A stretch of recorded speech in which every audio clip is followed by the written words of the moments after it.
అందరికీ నమస్కారం. వీడియో చూస్తున్నవారు ఓం గణపతాయ నమః అని చిన్న కామెంట్ పెట్టి, కొత్తగా చూస్తున్నవారైతే మా ఛానల్ తప్పకుండా సబ్స్క్రైబ్ చేసుకోండి. వినాయక చవితి ఆగస్టు 27వ తేదీన రాబోతుంది కదండీ! మనకి ఇంకా వినాయక చవితి కొన్ని రోజుల్లో ఉంది కాబట్టి, ఆ రోజున స్వామివారు కైలాసం నుండి మన ఆతిథ్యం స్వీకరించడానికి మన అందరి ఇంటికి రాబోతున్నారు కదా! అయితే ఆ స్వామివారి దగ్గర నుండి ఎలాంటివి తెచ్చుకోవాలి? ఎప్పుడు తెచ్చుకోవాలి స్వామివారికి సంబంధించినవి? వినాయకుడికి ఈరోజు ఎప్పుడు మనం ప్రతిష్ఠించుకోవాలి? ఈ స్వామివారికి ఇష్టమైన నైవేద్యాలు ఏంటి? స్వామివారిని ఎప్పుడు నిమజ్జనం చేయాలి అనే విషయాలన్నీ కూడా ఈ వినాయక చవితి వీడియోలో తెలుసుకుందామండి. ఈ వినాయక చవితి ప్రతి సంవత్సరం కూడా మనకి భద్రపద మాసంలో శుద్ధ చవితి రోజున వస్తుంది. అందుకనే ఈ రోజున ఆ వినాయకుడికి ఎంతో ఘనంగా అంగరంగ వైభవంగా స్వామివారిని మనం పూజించి స్వామివారికి ఇష్టమైన నైవేద్యాలన్నీ కూడా సమర్పించి స్వామివారికి ఎంతో చక్కగా మనం పూజ అయితే చేస్తాం కదా. వినాయక చవితి రోజున స్వామివారికి తెల్లవారుజామునే మనం నిద్రలేచి అలా తలంటు స్నానం చేసి ఇంటి గుమ్మాలు అన్నీ కూడా శుభ్రం చేసుకొని ద్వారబంధాలకు పసుపు రాసుకొని తోరణాలు కట్టుకొని ఇంటిని ఒక పండగ కల వచ్చేటట్టుగా మనం చేస్తూ ఉంటాం. ఇంటిలో అందంగా అలంకరించుకోవాలండి. ఈరోజు ఆ స్వామివారిని విగ్రహ రూపంలో మనం పూజిస్తాము. అయితే వినాయకుడి విగ్రహాన్ని మనం ఎప్పుడు కూడా ముందు రోజు తెచ్చుకోకూడదండి. ఎందుకంటే వినాయక చవితి రోజు మాత్రమే ఉదయం పూట మాత్రమే అది కూడా మనం తెచ్చుకోవాల్సి ఉంటుంది. స్వామివారిని ముందు రోజే తెచ్చుకొని నిద్ర చేయకూడదని అంటూ ఉంటారు. అందుకనే వినాయక చవితి రోజు ఉదయం సమయంలో మాత్రమే చాలామంది తెచ్చుకుని పెట్టుకుంటారు.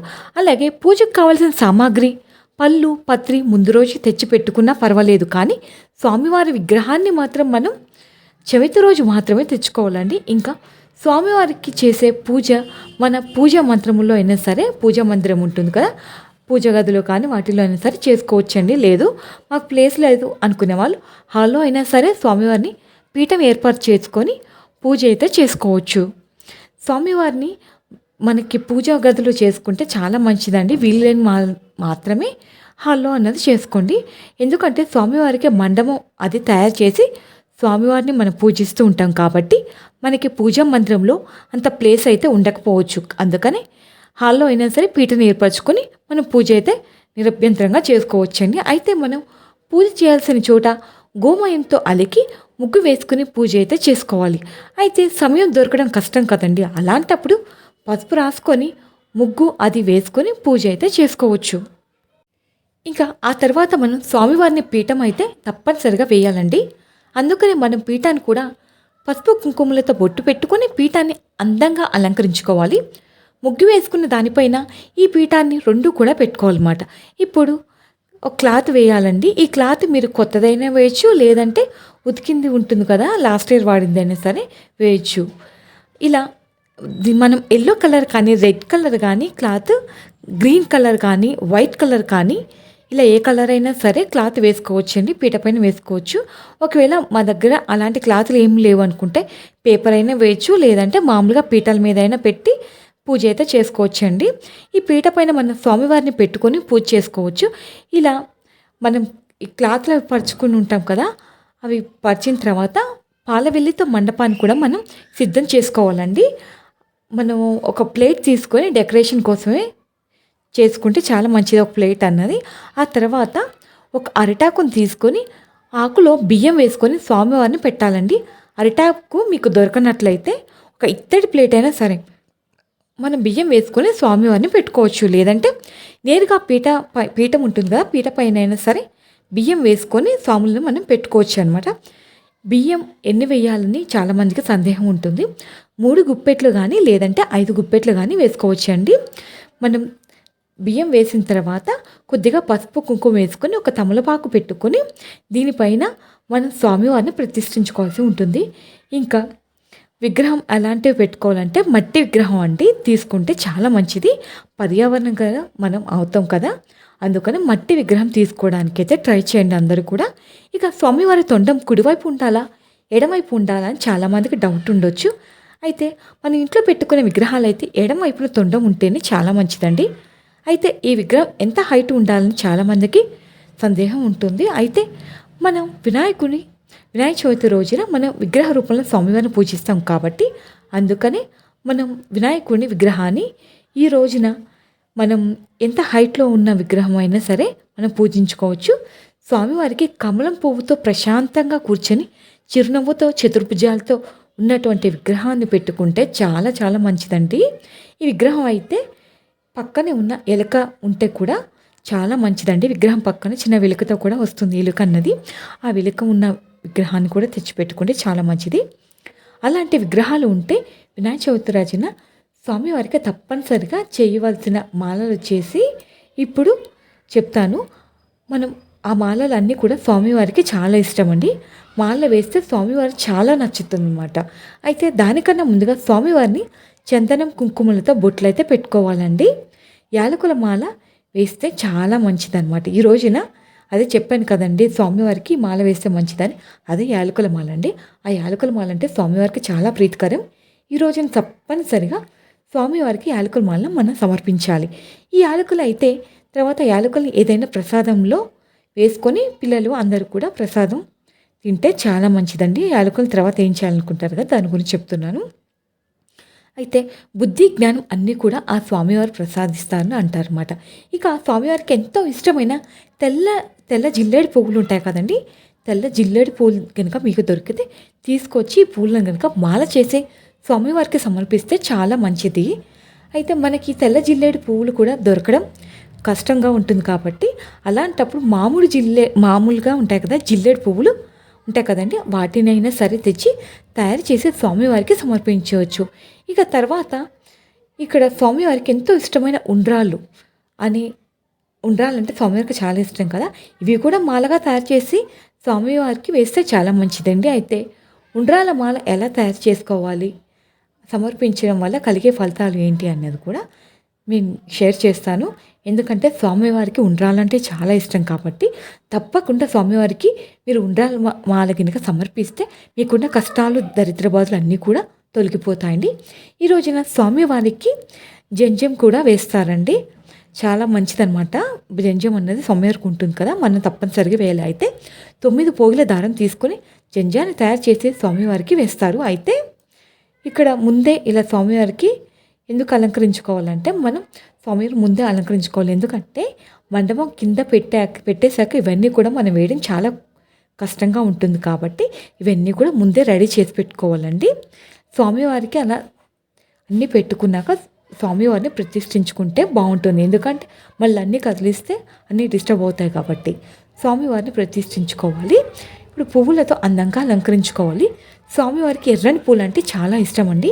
మీ దగ్గర ఎర్రని పూలు ఉంటే అలంకరించండి. లేదు మీ దగ్గర మామూలుగా ఎల్లో కలర్ కానీ ఆ పువ్వులు ఉన్నా సరే స్వామివారికి అలంకరించుకోవచ్చు. ఇక స్వామివారి ఇరువైపులా కూడా ఇలా మామిడి కొమ్మలు పెట్టుకోవాలండి. మనకి మామిడాకులు దొరుకుతాయి కాబట్టి 2 వైపులా కూడా మంచిగా మామిడాకులు పెట్టుకుంటే చూడటానికి కూడా చాలా మంచిది. మనకి పండగ వాతావరణం అని కూడా అనిపిస్తుంది. అందుకనే మామిడి కొమ్మలు తప్పనిసరిగా తెచ్చిపెట్టుకోండి. ఆ తర్వాత ఇక్కడ స్వామివారికి ఎంతో ఇష్టమైన స్వామివారిని అలంకరించుకోవాలండి. ఇంకా స్వామివారికి గరిక అంటే చాలా ఇష్టం కదండి. మీకు గరిక తీసుకొచ్చి స్వామివారి దగ్గర సమర్పించవచ్చు. అసలు గరిక కారణం ఏంటంటే ఏనుగులంటే ఆయనకు చాలా ఇష్టం కాబట్టి మీ దగ్గర ఏదైనా చిన్న వినాయకుడు విగ్రహం ఉంటే కూడా తీసుకోండి. బుధవారం నాడు మనం గరికను సమర్పిస్తాం కదండి, విఘ్నాలు తొలగిపోవాలని. అందుకే గరిక అంటే స్వామివారికి చాలా ఇష్టం కాబట్టి గరికను పెట్టుకోండి. అలాగే వినాయకుడి విగ్రహాలు కూడా పెట్టుకోండి. మన దగ్గర ఉన్న వినాయక విగ్రహాలు పసుపు వినాయకుడిని లేదనుకోండి, పసుపు వినాయకునైనా చేసుకొని వినాయకులాగా మనం 2 వైపులా పెట్టుకున్నా కూడా మంచిదే. మనం ఇలా పసుపు పెట్టుకోవడమే. అలాగే స్వామివారికి పత్తితో తయారు చేసినటువంటి వస్త్రం కూడా తప్పనిసరిగా స్వామివారికి సమర్పించాలి. మన హిందువుల జరుపుకునే పండుగలో మొదటి పండుగ వినాయక చవితి. అలాగే ఆదిదేవుడు కూడా వినాయకుడే కాబట్టి మనం ముందుగా పూజించవలసింది కూడా వినాయకుడిని. అందుకే ఆ వినాయక చవితి రోజున స్వామివారి మనకున్న దానిలో స్వామివారిని పూజిస్తే ఆ స్వామి ఎంతో సంతోషిస్తారని, పూజించడం వల్ల మనకున్న విఘ్నాలన్నీ కూడా తొలగి మనకు మనం ఏ పని మొదలుపెట్టినా సరే ఆ పనిలో తప్పనిసరిగా మనం విజయాన్ని అయితే సాధిస్తామండి. అయితే ఈ 2025 సంవత్సరం మనకి వినాయక చవితి ఆగస్టు 27వ తేదీన బుధవారం వచ్చింది కదండి. అయితే ఈ రోజున స్వామివారిని ఏ సమయంలో పూజ చేయాలంటే స్వామివారిని మనం ఆగస్టు 27, 2025 బుధవారం నాడు మధ్యాహ్నం గణేష్ పూజ ముహూర్తం వచ్చేసి ఉదయం 11 గంటల 12 గంటల నుండి మధ్యాహ్నం 1:44 గంటల వరకు మనం ఉంటుంది కాబట్టి ఈ టైంలో పూజ చేసుకుంటే స్వామి ప్రతిష్ఠించి చాలా మంచిది. మన స్వామివారికి పూజలో అఖండ దీపం అయితే తప్పనిసరిగా పెట్టుకోవాలండి. మనం దానికి ఒడ్లు కానీ బియ్యం ప్లేస్లో ఒడ్లు దొరికినా కూడా పెట్టుకోవచ్చు. మీ దగ్గర ధాన్యం ఉంటే వేసుకోండి, లేదంటే బియ్యాన్నైనా వేసుకోవచ్చండి, తప్పేం లేదు. ఈ బియ్యం పైన మీరు మట్టి ప్రమిదలు ఉంటే పెట్టేసుకోండి, లేదంటే లోతు ఎక్కువగా ఉన్న ఇత్తడి ప్రమిద అయినా సరే పెట్టుకోవచ్చు. ఇప్పుడు ఈ దీపాన్ని పూలతో కూడా చక్కగా అలంకరించుకోండి. ఇక తర్వాత దీపారాధన కోసం ఆవు నెయ్యిని కానీ, కొబ్బరి నూనె కానీ, నువ్వుల నూనె కానీ ఏదైనా సరే స్వామివారికి మనం పోసి పూజ అయితే చేసుకోవచ్చు దీపారాధన. ఇక పూజలో జిల్లేడు ఒత్తులతో దీపారాధన చేస్తే చాలా చాలా మంచిదండి. అసలు దొరికినట్లయితే తప్పనిసరిగా జిల్లేడు ఒత్తులు తీసుకొని దీపారాధన అయితే చేయండి. మామూలుగా అయితే మామూలు కుందులు అయితే 2 ఒత్తులు తీసుకొని ఒక ఒత్తిగా చేసి వేయాలండి. ఇక అఖండ దీపంలో అయితే అఖండ దీపం తాలూకు ఒత్తి అయితే మనకు పూజా మార్కెట్లో దొరుకుతుందండి. అదైనా సరే తెచ్చి పూజ చేసుకోవచ్చు. మన దగ్గర ఒక ఒత్తిగా చేసైనా వేయచ్చు, లేదు అనుకుంటే. ఇక్కడ 5 కుందుల్లో దీపారాధన చేస్తానండి నేనైతే. మీరు కావాలనుకుంటే 2 కుందులు అయినా సరే దీపారాధన చేసుకోవచ్చు. ఎక్కువగా కుందుల్లో దీపారాధన చేయడం చాలా ఇష్టం అండి స్వామివారికి. అందుకే స్వామివారికి దీపాలు అయితే పెట్టుకుంటే చాలా మంచిది. మనం పూజలో మనకి ముఖ్యంగా ఉండాల్సింది వినాయక వ్రతకల్పం బుక్ అండి. పూజా స్టోర్లో అయినా సరే ఉంటుందండి, దొరుకుతుంది కదా. ఒకసారి తెచ్చి పెట్టుకుంటే ప్రతి సంవత్సరం కూడా మనం వినాయకుడి పూజ అప్పుడు దీన్ని ఉపయోగించుకోవచ్చు. ముఖ్యంగా వినాయకుడి కథ ఉంటుంది కదండి, ఆ కథని వినాయక చవితి రోజున చదువుకొని ఆ అక్షింతలు శిరసపైన వేసుకుంటే నీలాప నిందలు తగలవని అంటూ ఉంటారు. అందుకని మనం తప్పనిసరిగా ఈ బుక్ అనేది మనం పూజ చేసుకునేటప్పుడు తెచ్చుకోవాలండి. ఇంకా పూజలో తప్పనిసరిగా పిల్లల బుక్స్ అనేవి పెట్టాలండి. అలాగే చదువు బాగా వస్తుందండి బుక్స్ అనేవి పెట్టుకుంటే. బుక్స్లో అన్నీ కూడా పెట్టుకుంటే బుద్ధి, జ్ఞానం, తెలివితేటలు అన్నీ కూడా ఆ స్వామివారు పిల్లలు అలాగే మనకి సిద్ధింప చేస్తారు. పిల్లల బుక్సే కాకుండా వ్యాపారంలో ముఖ్యమైనటువంటి బుక్స్ కూడా ఉంటాయి కదండి, ఆ బుక్స్ని కూడా అమ్మవారి పూజలో పెట్టుకుంటే చాలా మంచిది. ఇక ముఖ్యంగా చెప్పాలంటే బిల్వపత్రి మనం కూడా ఒక ప్లేట్ పెట్టుకొని పక్కన స్వామివారిని పూజ చేసుకునేటప్పుడు మనం దీన్ని కూడా వాడుకోవచ్చండి. బిల్వపత్రి అన్నీ కూడా స్వామివారి పూజలు తప్పనిసరిగా పూజ సామాగ్రిలో పెట్టాలండి. ఇది మాత్రం మర్చిపోకూడదు. ఇలా పూజ చేసేటప్పుడు కూడా ముందుగానే సిద్ధం చేసుకొని పెట్టుకోవాలండి. ఇక్కడ చిన్న విషయం ఏంటంటే కలశం పెట్టుకునే ఆచారం ఉన్న వాళ్ళట్లయితే కలశాన్ని కూడా సిద్ధం చేసుకుంటారు. అయితే కలశం పెట్టుకున్న ఆచారం ఈ విధంగా పూజలు చేసుకోవచ్చు. ముందుగా అయితే చేతిని ఒకసారి వాష్ చేసుకున్న తర్వాత ఇలా ఒక స్పూన్ తీసుకొని నీళ్లు చేతిలో వేసుకొని మొదటిసారి ఓం నారాయణ మహా అని అనుకుంటూ మళ్ళీ రెండోసారి కూడా నీళ్లు తీసుకొని ఇంకో 4వసారి కూడా చేతిలో నీళ్లు వేసుకొని ఇలానే స్వామివారి ఓం నారాయణ మహ అంటూ ఆ నీటిని ప్లేట్లో వదిలేయాలి. ఇప్పుడు 2 అక్షింతలు తీసుకొని మనం ముగ్గు దగ్గర పెట్టుకొని ఉత్తిష్ట అనుకుంటూ వేయాలన్నమాట. స్వామివారిని జపించుకుంటూ ఆ తర్వాత పసుపు వినాయకుడి దగ్గర పెట్టుకొని ఈ దీపపు కుందులో దీపారాధన చేసి దీపలక్ష్మిగా కొంది అక్షింతలు పువ్వులు వేసి దీపలక్ష్మికి నమస్కారం చేసుకోవాలి. ఆ తర్వాత ఇంటిలో ఉన్న సభ్యులందరూ పేర్లు గోత్రాలన్నీ కూడా చెప్పుకొని ఆ స్వామివారికి నమస్కారం చేసుకోవాలి. ముందుగా వినాయకుడిని పూజించాలి. పసుపు వినాయకుడిని పూజించిన తర్వాత అసలు వినాయకుడిని పూజించాలి. పసుపు వినాయకుడిని మనం పసుపు అక్షింతలు పువ్వులతో స్వామివారిని పూజించాలండి. ఓం గం గణపతాయ నమః అని మంత్రాన్ని చదువుకుంటూ స్వామివారిని పూజించాలి. స్వామివారి అగరబత్తులు ధూపం చూపించాలండి. తర్వాత స్వామివారికి నైవేద్యంగా మనం బెల్లం ముక్క నివేదించాలి. అయితే బెల్లం అయితే కాస్త ఎక్కువగా స్వామివారికి నివేదన చేస్తే చాలా మంచిది. బెల్లం ఎక్కువగా నివేదన చేయాలని వారికి ఇలా ఎక్కువ నైవేద్యాన్ని సమర్పించవచ్చు.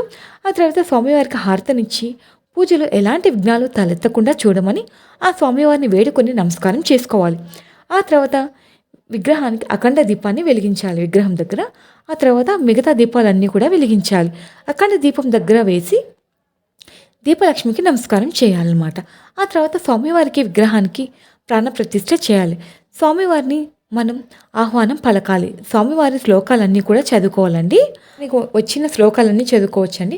విష్ణు సహస్రనామం కానీ, గణేశుడి స్తోత్రాలు కానీ, అమ్మవారి కానీ, నారాయణ స్తోత్రాలు ఇలా స్వామివారికి మనం అక్షింతలు వేసేసి ఇవి మంత్రాలు చదువుకున్న తర్వాత అక్షింతలు వేసి పూలతో మనం పూజ అయితే చేసుకోవాలండి. ఓం గణేశాయ నమః పాదం పూజం ఓం ఏకదంతాయ నమః అని ఈ మంత్రాన్ని ఉంటాయి కదండి. ఇవన్నీ కూడా మనం ఈ కథ బుక్‌లు అయితే ఉంటాయండి. అవన్నీ కూడా చూసుకొని మీరు చదువుకోవచ్చు. ఆ తర్వాత స్వామివారికి సమర్పిస్తున్నట్లు పూజ అనేది చేయాలండి.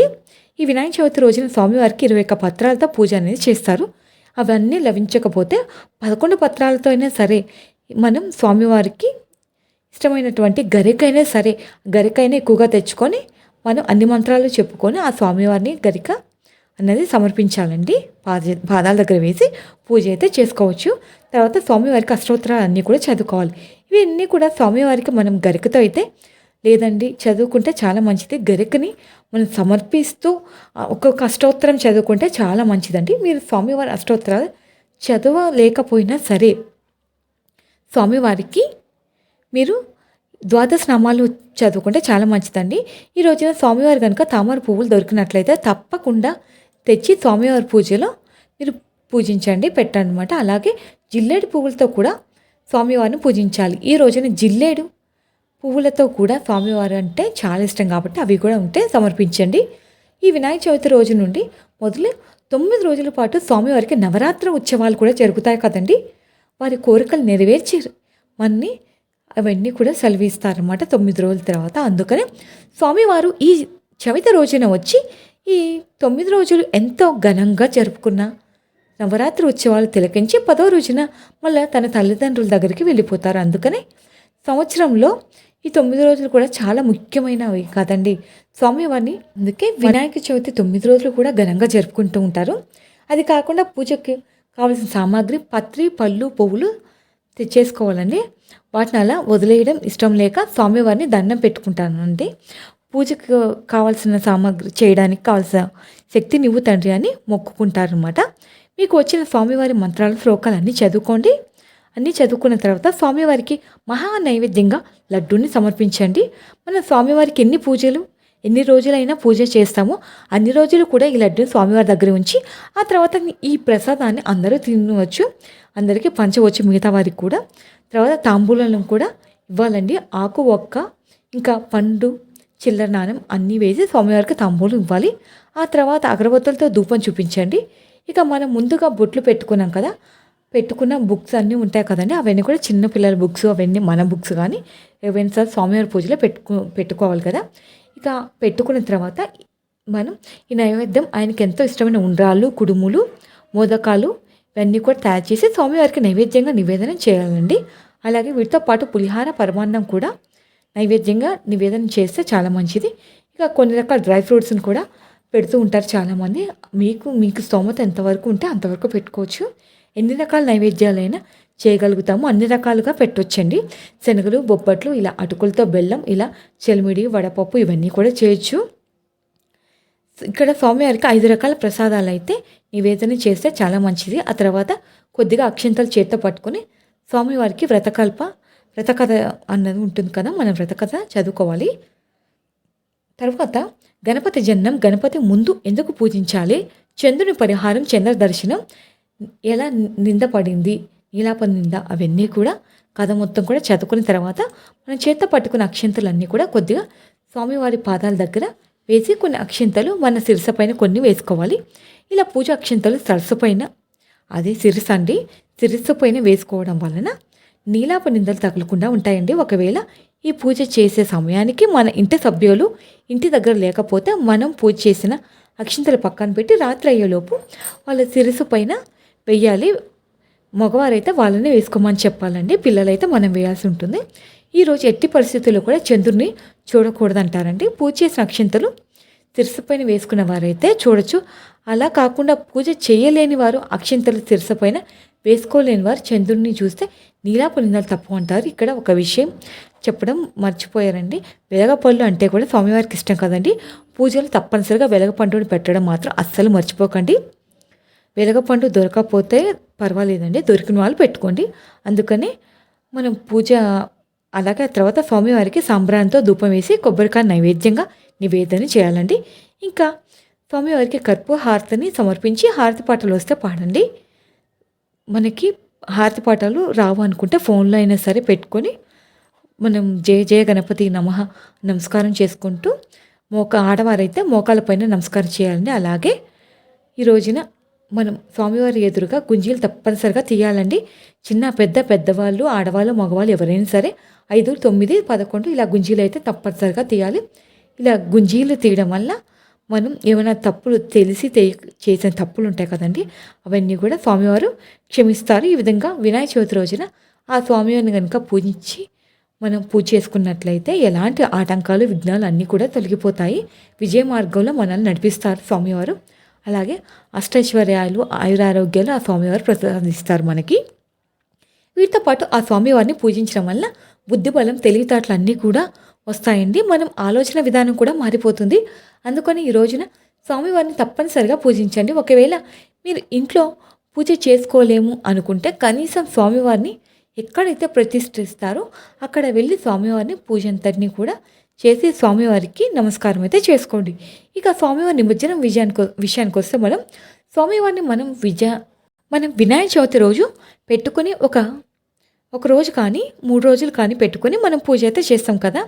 చాలామంది ఒక్కరోజే ఉంచుకుంటారండి. తర్వాత స్వామివారిని నిమజ్జనం చేసేస్తూ ఉంటారు. అంటే చాలామంది వినాయక చవితి రోజు వేళలో స్వామివారిని పూజిస్తారని సాయంత్రం సమయంలో కదిపేసి నిమజ్జనం అయితే చేసేస్తుంటారు. ఇలా కొంతమంది చేస్తారు. ఇంకొంతమంది ఎలా అంటే స్వామివారిని ఒక నిద్ర అయితే చేయిస్తారండి. అంటే వినాయక చవితి రోజు ఉదయాన్నే స్వామివారిని ప్రతిష్టాపన చేసి నెక్స్ట్ డే అంటే స్వామివారిని నిమజ్జనం చేస్తారు. ఈ 2 పద్ధతులు కూడా మీరు ఎలా అయినా సరే నిమజ్జనం అనేది చేసుకోవచ్చండి. మనకి ఎంత ఇంపార్టెంట్గా వారాలు కూడా అంతే ఇంపార్టెంట్గా మనకి సంవత్సరం మొత్తం వినాయక చవితి బుధవారం వచ్చింది కాబట్టి బుధవారం వేళ స్వామివారిని పెట్టుకొని సాయంత్రం సమయంలో నిమజ్జనం చేసేవాళ్ళంటే సాయంత్రం అయినా చేసుకోవచ్చండి. లేదంటే మనం నెక్స్ట్ డే అయినా చేసుకోవచ్చు. లేదంటే 3వ రోజైనా చేసుకోవచ్చు. నిమజ్జనం చేయడం కుదిరిన వాళ్ళు పెద్ద విగ్రహాలు పెడతారు కదండి మన ఇంటి దగ్గరలో, అక్కడైనా సరే పూజా సామాగ్రి అవన్నీ కూడా పెట్టేసి మనం ఇచ్చి రావచ్చు అండి. తర్వాత మూడో రోజున శుక్రవారం వస్తుంది కాబట్టి మంగళవారం, శుక్రవారంలో స్వామివారిని అస్సలు నిమజ్జనం అయితే చేయకూడదండి.